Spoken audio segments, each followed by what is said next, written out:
আসসালামু আলাইকুম প্রিয় দর্শক। অন্য মঞ্চের আলাপচারিতায় আপনাদের সকলকে আমন্ত্রণ জানাচ্ছি। স্বাগত। প্রিয় বন্ধুরা, প্রীতি, সালাম এবং শুভেচ্ছা নেবেন। আপনারা একটা জিনিস কি খেয়াল করেছেন? সম্প্রতি বাংলাদেশ বিভিন্ন সামরিক সরঞ্জাম কেনার জন্য বিভিন্ন দেশে ছোটাছুটি করছেন। সামরিক সরঞ্জাম কেনা এটা একটা রুটিন ব্যাপার। বাংলাদেশ মিলিটারি, আমাদের নৌবাহিনী, বিমান বাহিনী, তারা তাদের এই পারচেসটা চলছে। কিন্তু হঠাৎ করে বাংলাদেশ ফ্রান্সকে বলেছে আমরা তোমাদের 6টা রাফায়েল বিমান কিনবো। তুরস্ককে বলেছে আমরা প্রায় 150-র মতো সাবমেরিন কিনবো। চায়নাকে বলেছে আমরা তোমাদের কাছ থেকে অনেকগুলো যুদ্ধ বিমান কিনবো। এবং বিভিন্ন দেশ থেকে আমরা এটা কিনি ওইটা কিনি, এই এই যুদ্ধ রিলেটেড, সামরিক সামরিক সরঞ্জাম রিলেটেড। হঠাৎ বাংলাদেশের এত কেনাকাটার ঝোঁক বাড়লো কেন? 6টা রাফায়েল বিমান কেনার বাজেট কি বাংলাদেশের আছে? তুরস্ক থেকে যে 150-র মতো সাবমেরিন কিনবে সেই বাজেট আছে? চীন থেকে যে যুদ্ধ বিমান কিনবে সেই বাজেট আছে? এই যে রাফায়েল বিমান, সাবমেরিন, যুদ্ধ বিমান, এগুলোর প্রয়োজন আছে বাংলাদেশের? এইগুলো চালাবার মতো দক্ষ জনবল আছে? এই যে এত মানে চারিদিকে বাগাড়ম্বর আর কি, ঘটনাটা আসলে কি? বাজেটের ঠিক নাই, প্রশিক্ষিত জনবল আছে কিনা তার ঠিক নাই, আদৌ এইগুলো বাংলাদেশের জন্য প্রয়োজন কিনা তার ঠিক নাই। অথচ ডক্টর ইউনূস একের পর এক বিভিন্ন দেশ থেকে বিভিন্ন জিনিস কিনবে বলে আমরা শুনতে পাচ্ছি, এবং সেই সব দেশকে বলছে, বলার নাম করে তারা ইউনূসের পক্ষ থেকে মিটিং আয়োজন করা হচ্ছে। তো এখন যে বিষয়টা হয়েছে, এবং আমি কিন্তু এর আগেও কয়েকবার বলেছি যে গ্রামীণ ফ্রান্সের কিছু ঝামেলা ধরা পড়েছে। এই জন্য ডক্টর ইউনূস নানানভাবে ফ্রান্সকে ম্যানেজ করতে চাচ্ছে এবং একের পর এক সে কৌশল অবলম্বন করছে যাতে ফ্রান্সের প্রেসিডেন্টের সাথে সে একটা মিটিং করতে পারে। তা এখন পর্যন্ত সফল হয়নি। তো এখন এই যে ইউনূস কিনবে বলছে, যে টাকা নাই অথচ কিনবে, এই করবে সেই করবে, আবার চায়না থেকে যুদ্ধ বিমান কিনবে শুনে আমেরিকা নিশ্চয়ই খুব স্বস্তিতে আছে বলা যাবে না। বরং আমেরিকার যে নতুন রাষ্ট্রদূত বাংলাদেশে আসবে, তার সিনেটে হিয়ারিংটা আপনারা বোধহয় নিশ্চয়ই শুনেছেন, এটা এখন অনলাইনে অ্যাভেলেবল। সেখানেও তাকে এই প্রশ্নটা করা হয়েছিল যে এই যে চায়না থেকে যে বাংলাদেশ যুদ্ধ বিমান কিনবে, এইখানে তার ভূমিকাটা কি হবে, এরকম একটা প্রশ্ন তাকে করা হয়েছিল। তার মানে এই যে চায়নার সাথে দহরম মহরম সামরিক সরঞ্জাম কেনাকাটা, এটা আমেরিকা খুব ভালো চোখে দেখছে না। কিন্তু ডক্টর ইউনূসের এসবে কোনো খেয়াল নেই। এখন বিশ্বের কাছে ইউনূসের এই ধাপ্পাবাজিটা ফাঁস হয়ে গেছে। এগুলো হলো তার ধান্দাবাজি। টাকা নাই ঠিক নাই, পয়সা প্রয়োজন আছে কিনা ঠিক নাই, কিন্তু এগুলো নিয়ে সে দ্বিপাক্ষিক বৈঠক করার ধান্দা করছে। কখনো সেনা প্রধানকে পাঠাচ্ছে, কখনো ন্যাশনাল সিকিউরিটি অ্যাডভাইজারকে পাঠাচ্ছে। এইসব করে এই ধাপ্পাবাজিটা ফাঁস হয়ে যাওয়ায় এই মুহূর্তে সে যাই কিনতে চায়, যেমন তুরস্ক, তারা এখন আর আগ্রহ দেখাচ্ছে না, তারা একটা নির্বাচিত সরকারের সাথে ডিলিংসে যেতে চায়। ফ্রান্স বুঝা গেছে 6টা রাফায়েল বিমান বাংলাদেশের দরকারও নাই, ইউনুসের কেনার সামর্থ্যও নাই। এদিকে আপনাদের খেয়াল আছে কিনা জানি না, ক্ষমতায় নেওয়ার পরে তিনি মালয়েশিয়া গিয়েছেন। তারপরে মালয়েশিয়ার প্রধানমন্ত্রী বাংলাদেশে এসেছিলেন 1-2 দিনের জন্য। তিনি বলেছিলেন যে বাংলাদেশ আসিয়ানের সদস্য হবে। আসিয়ান হলো Association of South East Asian Nations. তো এটার সদস্য যে Malaysia, Brunei, Cambodia, Thailand, Singapore, Philippines, এই এরকম 10টা দেশ। আর আজকে তাদের 11তম সদস্য হলো ইস্ট তিমুর। তো ডক্টর ইউনূস সেই 1 বছর আগে আওয়াজ দিয়েছিলেন যে বাংলাদেশ আসিয়ানের সদস্যপদ চায়। তো আসিয়ান বলেছিল বাংলাদেশকে তো সদস্যপদ দেয়া যাবে না, একটা সহযোগী সদস্য করা যায় কিনা সেটা তারা বিবেচনা করে দেখবে। আজকে যখন আসিয়ানের সম্মেলন হচ্ছে মালয়েশিয়ায়, যে সম্মেলনে মার্কিন প্রেসিডেন্ট ট্রাম্প আসছে এবং বিশ্বের অনেক দেশের সরকার প্রধান এখানে আসছে, এখানে মোদির যাওয়ার কথা ছিল কিন্তু মোদিজি যাচ্ছেন না। মোদিজি হয়তো অনলাইনে ভার্চুয়ালি যোগ দেবেন, তার পক্ষ থেকে পররাষ্ট্রমন্ত্রী জয়শঙ্কর যাচ্ছেন।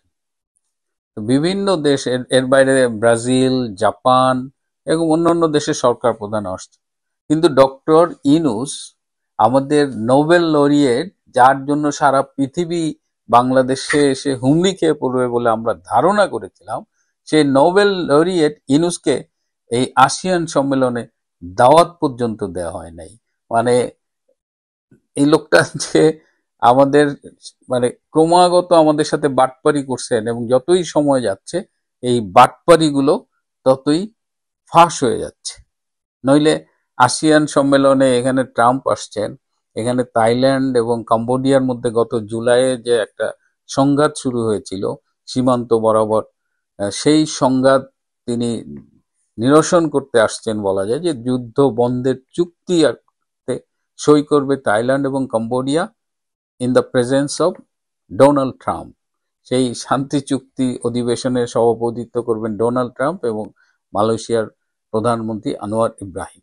তো এই আসিয়ান সম্মেলনে ডক্টর ইউনূস না যাওয়াটা, এটা যারা ইউনূসের একেবারে অন্ধ ভক্ত তারাও বেশ ব্যথিত হয়েছে যে স্যারের মতো এত সম্মানিত নোবেল বিজয়ীকে ডাকলো না, কিন্তু মনে রাখেনি বিশ্ব, আসিয়ানও তাকে মনে রাখেনি। এদিকে আগামীকাল থেকে 30 তারিখ পর্যন্ত সৌদি আরবের রিয়াদে একটা কনফারেন্স শুরু হওয়ার কথা, ফিউচার ইনভেস্টমেন্ট ইনিশিয়েটিভ 9, FII 9।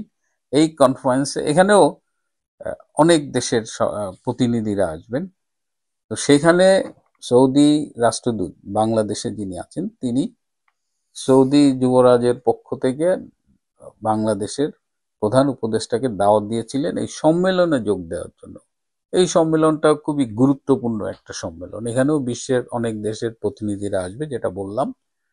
তো ডক্টর ইউনূসের পক্ষ থেকে 3 মাস আগে সৌদি যুবরাজ তার সাথে দেখা করবার জন্য একটা আবেদন জানানো হয়েছিল। 3 মাসের মধ্যে সৌদি কর্তৃপক্ষ এই চিঠিটার কোনো জবাব দেয়নি। সাধারণত সাক্ষাৎ চেয়ে কোনো চিঠি দিলে হ্যাঁ অথবা না একটা উত্তর আসে, যে হ্যাঁ দেখা করা যাবে বা দেখা করা যাবে না। কিন্তু সৌদি যুবরাজ ডক্টর ইউনূসের এই আবেদনে কোনো সাড়া দেন নাই। সেই চিঠিটা, সেই আবেদনপত্রটা যেভাবে গেছে সেইভাবে পড়ে আছে। কেন ডক্টর ইউনূস সৌদি আরবের যুবরাজের সাথে দেখা করতে চাইলেন এবং এই সাক্ষাৎটা পেলেন না, এটা নিয়ে অনেকে অনেক কথা বলছেন। এই সম্মেলনে যে ডক্টর ইউনূসের যেতেই হবে এমন কোনো কথা ছিল না। ডক্টর ইউনূসের যাওয়ার একটা উদ্দেশ্য ছিল, যেহেতু সৌদি আরবে প্রচুর বাংলাদেশি যায়, অদক্ষ শ্রমিক, দক্ষ শ্রমিক যায়, এই যে এই মানে আদমের ব্যবসা, এই ব্যবসাটা তিনি তিনি তার যে তিনি আবার এই প্রধান উপদেষ্টা হওয়ার পরে একটা আদম রপ্তানির একটা লাইসেন্স করছেন। এই আদম ব্যবসার লাইসেন্সটা যেহেতু আছে, তিনি তার এই আদম ব্যবসার লাইসেন্সটা দিয়ে সৌদি আরবে কিছু লোক পাঠাইতে চান, এবং সেই সৌদি আরবে পাঠানোর ব্যবসাটার মূলত নিয়ন্ত্রণ তিনি নিতে চান। এটাও তার একটা ধান্দা ছিল, এবং এটা নিয়েও সৌদি যুবরাজের সাথে কথা বলছেন। কিন্তু সৌদি যুবরাজ যেটা বিশেষজ্ঞরা বলছেন, যে আন্তর্জাতিক কূটনীতি নিয়ে যারা কথা বলেন, কাজ করেন, তারা বলছেন যে এই মুহূর্তে সৌদি আরবের কাছে ভারত অনেক গুরুত্বপূর্ণ একটি মিত্র দেশ। সুতরাং যেহেতু ডক্টর ইউনূস একটা ভারত বিরোধী হিসেবে নিজেকে এস্টাবলিশ করেছেন বা করার চেষ্টা করেন, কথায় কথায় ভারতের বিরুদ্ধে কথা বলেন, তো সৌদি আরব এই জন্য এই ভারত বিরোধী মানুষটাকে মানে তার সাথে যুবরাজ সাক্ষাৎ করার অনুমতি দেননি। এর বাইরেও বলা হয় যে এই যুবরাজ MBS বিন সালমান, মোহাম্মদ বিন সালমান, তার সাথে বাংলাদেশের প্রধানমন্ত্রী শেখ হাসিনার ব্যক্তিগত পর্যায়ের সম্পর্ক খুব ভালো।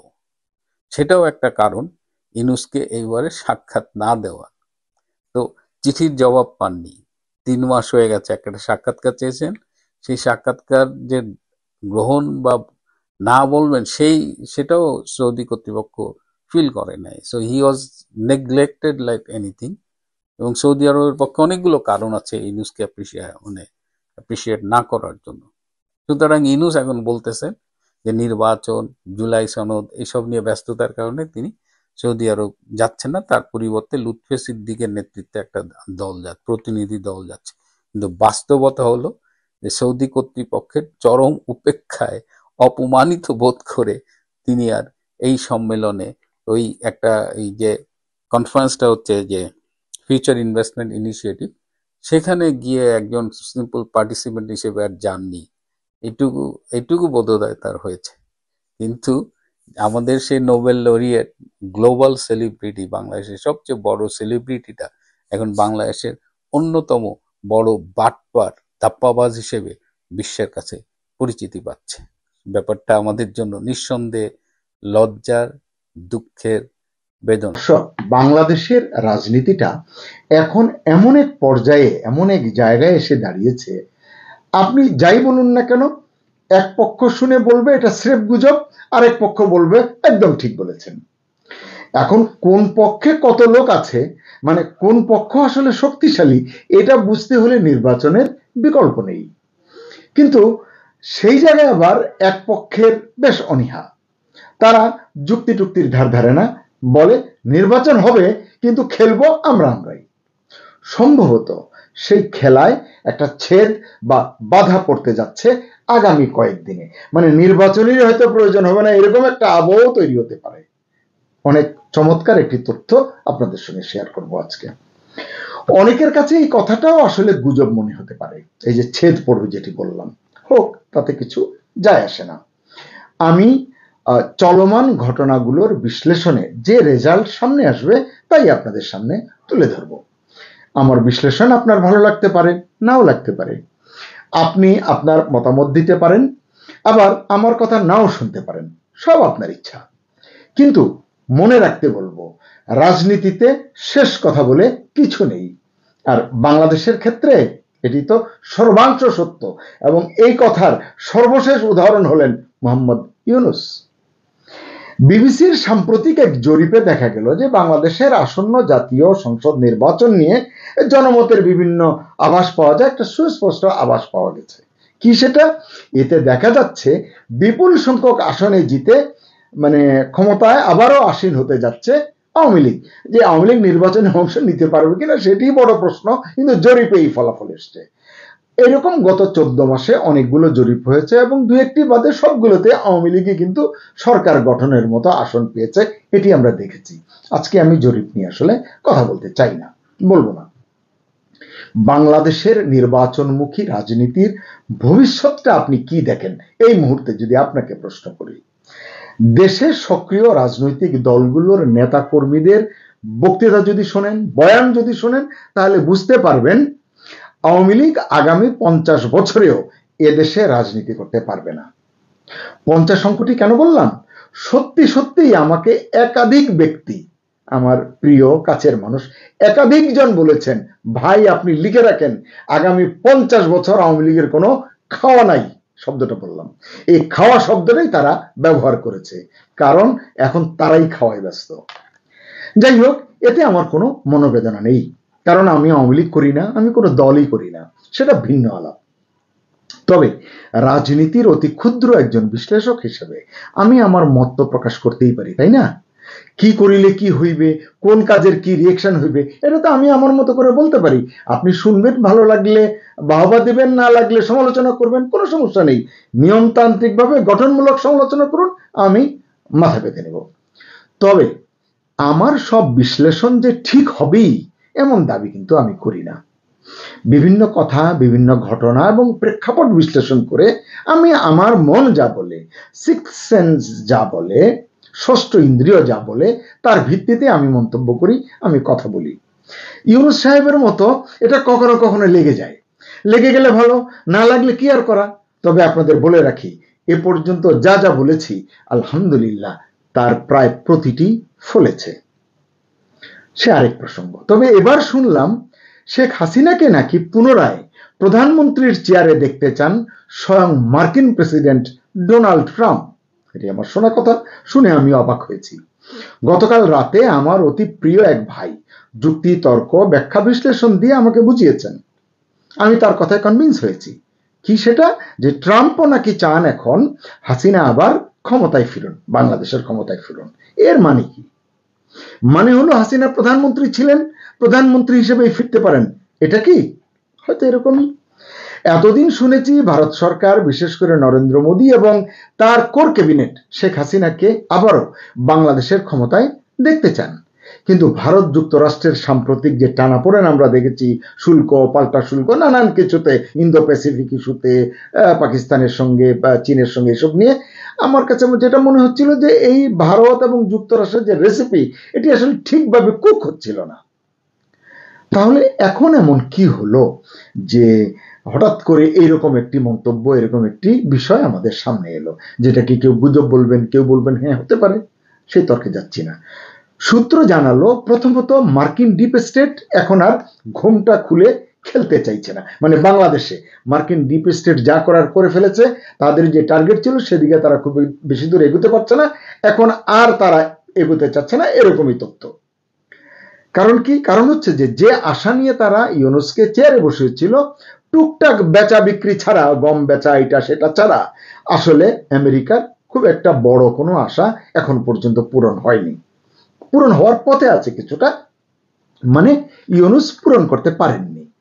উল্টো শেখ হাসিনার নেতৃত্বে যে মিরাকেল বাংলাদেশ, মানে বাংলাদেশকে মিরাকেল বাংলাদেশ অনেকে বলেছেন কয়েক বছর আগেও, বিশ্বকে তাক লাগিয়ে দিয়েছিল, সেই সম্ভাবনাময় দেশটি আবারও তলাবিহীন ঝুড়ি হওয়ার পথ ধরেছে। এটি এখন সকলে বলছে। কেন বলছে? দেশের রাজনীতি, অর্থনীতি, সামাজিক ভারসাম্যের যে অস্থিরতা, আইন শৃঙ্খলা পরিস্থিতি, ব্যবসা বাণিজ্যের যে অবনতি, বিনিয়োগে যে লাগাতার ধস, মানে এটা বলার অপেক্ষা রাখে না। মানুষের বেঁচে থাকার সংগ্রাম এখন এতটাই কঠিন হয়ে উঠেছে যে সব সূচকে দেশটি খাদের কিনারে এসে দাঁড়িয়েছে। একটু শুধু ব্যতিক্রম আছে এখানে, প্রবাসী বাংলাদেশিদের রেমিটেন্স উদারতা বা রেমিটেন্স ভালোবাসায় যদি একটু ঘাটতি হয়, তাহলে এই সরকার তার কর্মকর্তা কর্মচারীদের বেতনও খুব বেশি দিন দিতে পারবে কিনা, এটি নিয়েও কিন্তু বেশ সন্দেহ সংশয় কিন্তু আছে। বেশ বড় প্রশ্ন এটি। এরকম একটি অবস্থায় খবর হলো এবার যুক্তরাষ্ট্রই নাকি চাইছে হাসিনার প্রত্যাবর্তন হোক এবং স্বমহিমায়, ওই যে বললাম প্রধানমন্ত্রী হিসেবে। ভারতের জন্য এটা সোনায় সোহাগার মতো ব্যাপার হবে, এ বিষয়ে কোনো সন্দেহ নেই, যদি এটা শেষ পর্যন্ত হয়। আসলে এমনটি হওয়ার সুযোগ আছে কিনা জানতে চাইলে যুক্তরাষ্ট্র প্রবাসী একজন সিনিয়র আইনজীবী বললেন, কেন নয়। তিনি আমাকে অনেক আইনি ব্যাখ্যা বিশ্লেষণ দিলেন। আমি তো আইনের লোক নই, আসলে তো বুঝিও না, একটু বোকা টাইপের লোক আমি। পরে তিনি আমাকে আইনি যুক্তি ব্যাখ্যা সম্বলিত একটি বিশদ লেখাও পাঠালেন, এবং সেটি পড়ে, মানে আইনের মারপেজ বা ফাঁকফোকর এত না বুঝলেও সেই লেখাটি পড়ে আমি বুঝলাম যে বর্তমান সরকার আসলে কচু পাতার পানির মতো, অন্তত আইনের চোখে, অন্তত আইনের ব্যাখ্যা বিশ্লেষণে।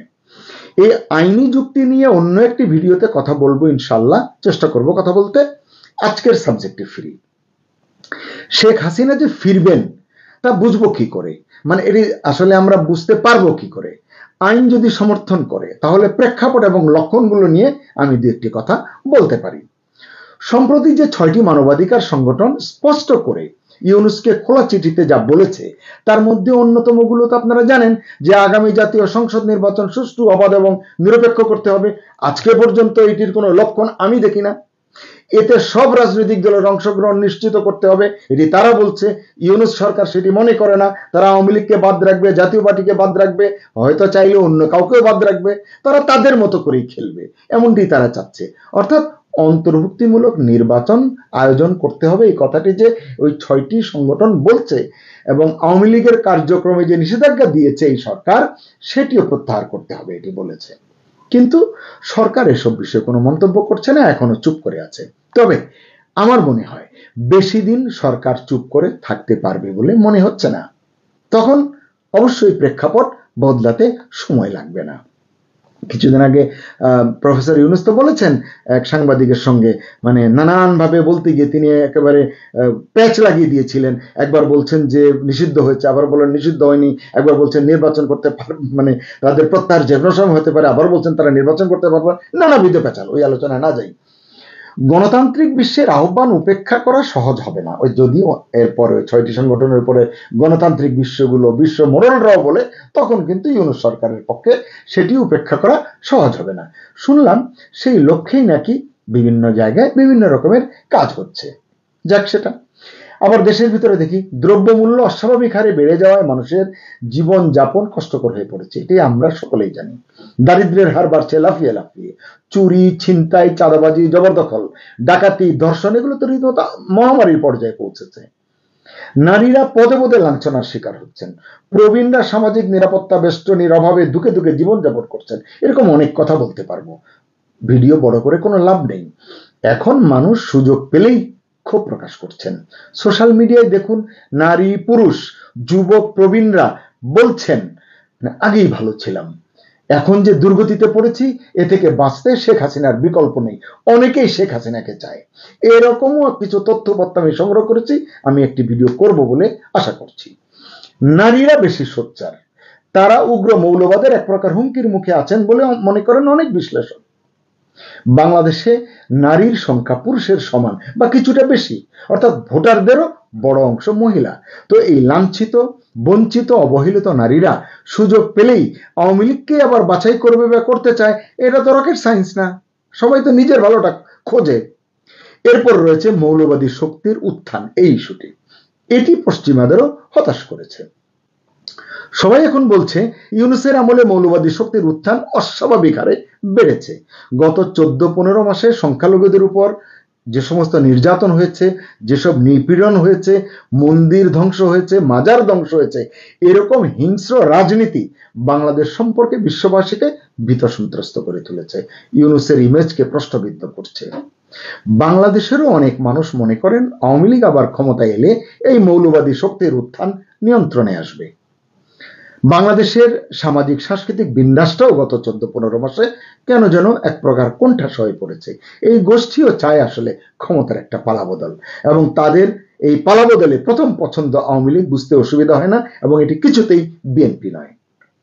যুক্তরাষ্ট্র এখন বুঝতে পারছে ইউনূসের কাঁধে ভর দিয়ে যা যা পেতে চাইছে তারা শেষ পর্যন্ত এর কোনোটি হয়তো পাবে না, বরং মাঝপথে বাংলাদেশের একটি বৃহৎ জনগোষ্ঠীর মনে যেভাবে মার্কিন বিদ্বেষ বাড়ছে তা বিশ্ব মডেলের ইমেজের জন্য মোটেই শোভন নয়।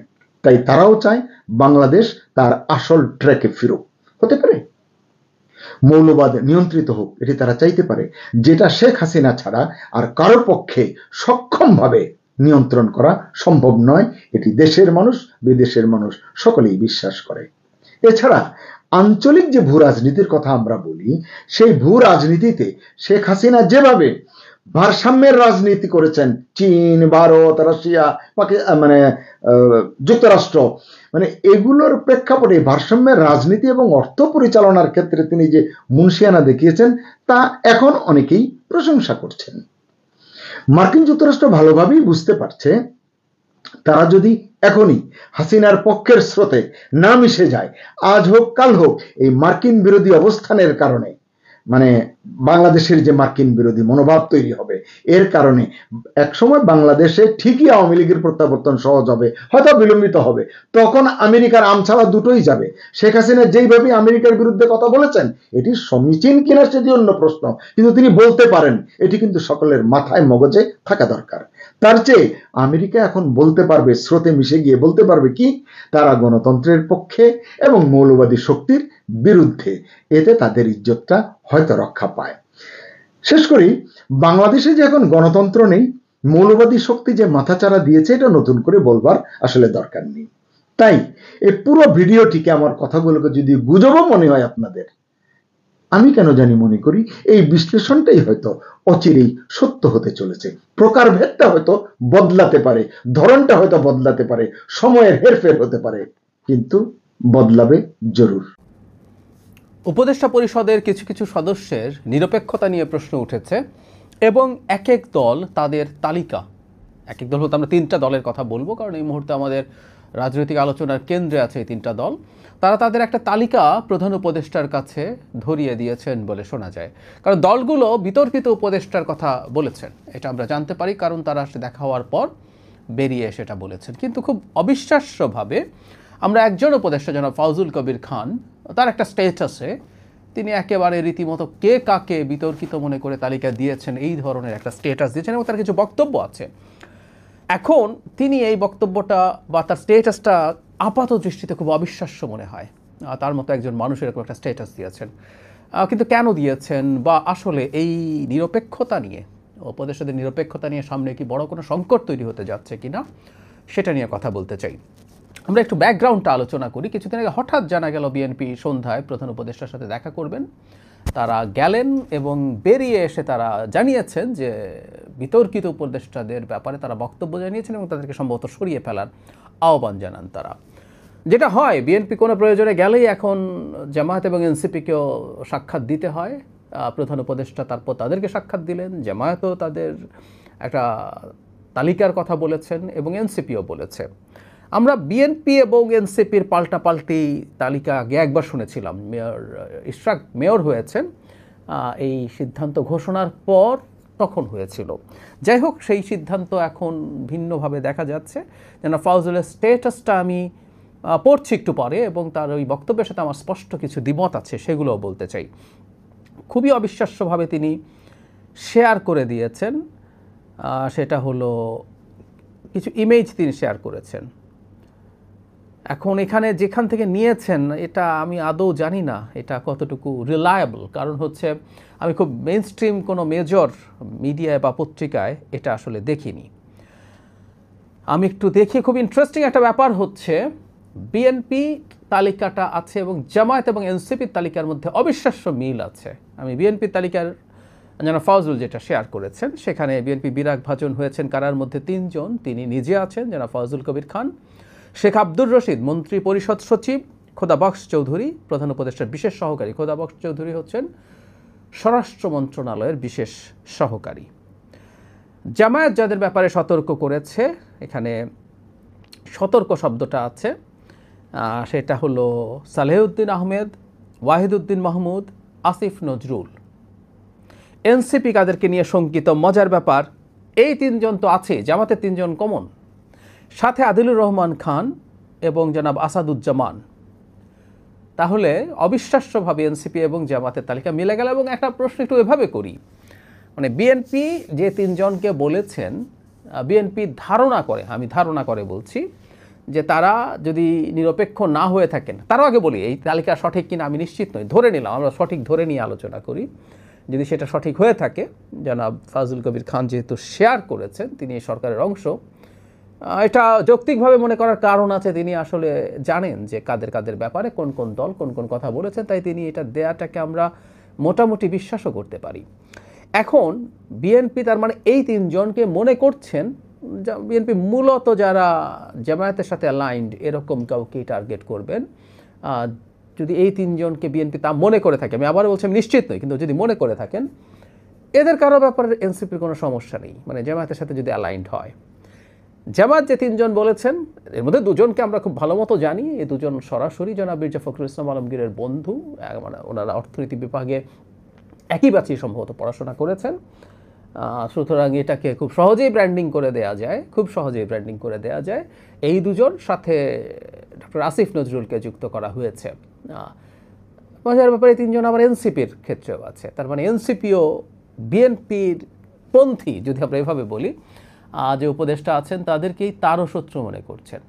খুবই ইন্টারেস্টিং, খুবই চমৎকার। যদিও এখানে একটা জিনিস আমি জানি না, বিএনপি এর আগে যখন জনাব ইশরাক হোসেনকে নিয়ে সমস্যা হচ্ছিল, তখন 2 জন ছাত্র উপদেষ্টার ব্যাপারেও অবজেকশন জানিয়ে, তখন সেটা প্রকাশ্যে অবজেকশন জানিয়েছিলেন। তার সাথে জনাব খলিলুর রহমান, যাকে আমি ডিফ্যাক্টো ডেপুটি চিফ অ্যাডভাইজার বলি, উনি অনেক অনেক গুরুত্বপূর্ণ পদে আছেন, এই 3 জনের কথা বলেছিলেন। এবং তখনও এনসিপি এই 3 জন, বিশেষ করে আমরা জানি জনাব সালেহউদ্দিন আহমেদ, জনাব ওয়াহিদুদ্দিন মাহমুদ এবং জনাব আসিফ নজরুল, এই 3 জনের ব্যাপারেই বলেছিলেন।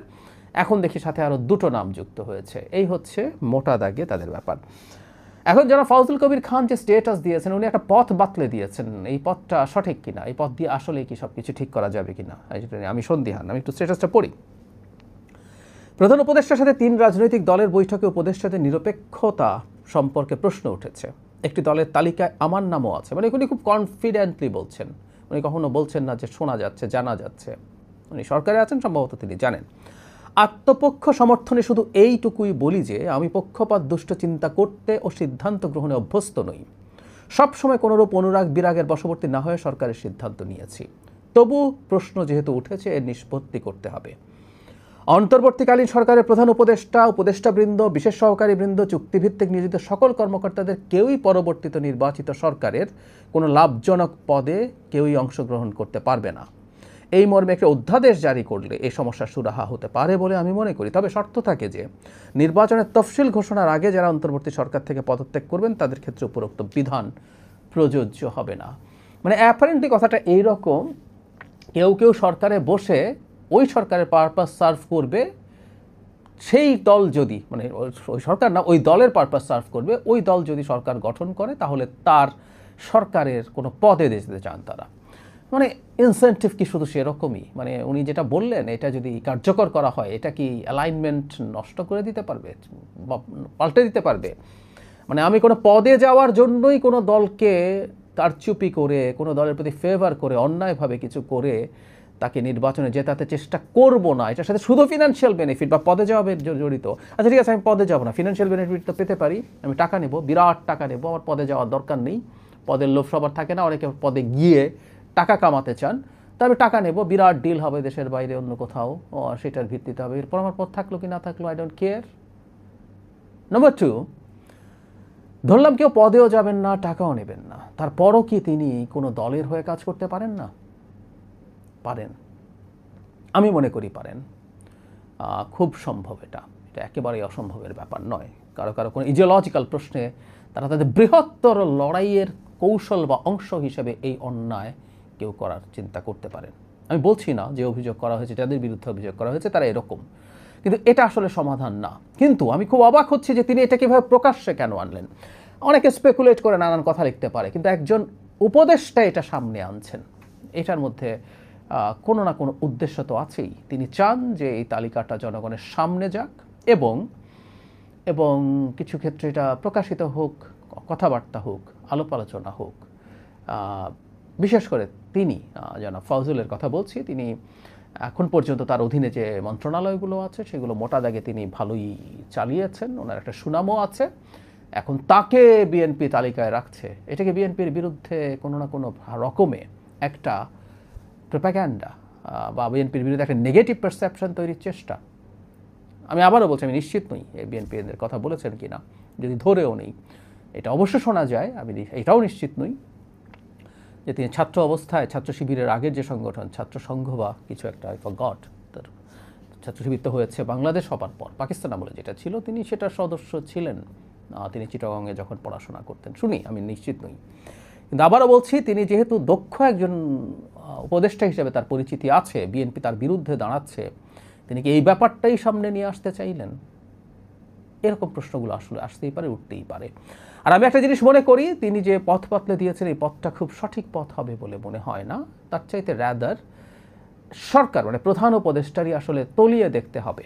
মানে ফিনান্সিয়াল বেনিফিট দেবো না, পদে যাবে না, এসব না।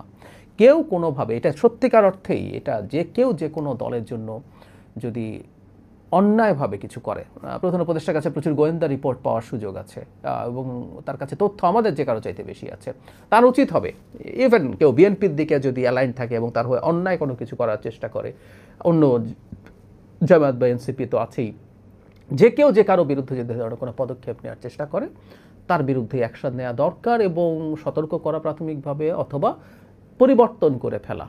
এই নির্বাচনকে কোনোভাবে বিতর্কিত করার মানে সুযোগ দেওয়া উচিত, এমনকি সম্ভাবনা অতি কম থাকলেও সেই সম্ভাবনাটাকে মানে গুরুত্ব দিয়ে ডিল করা উচিত।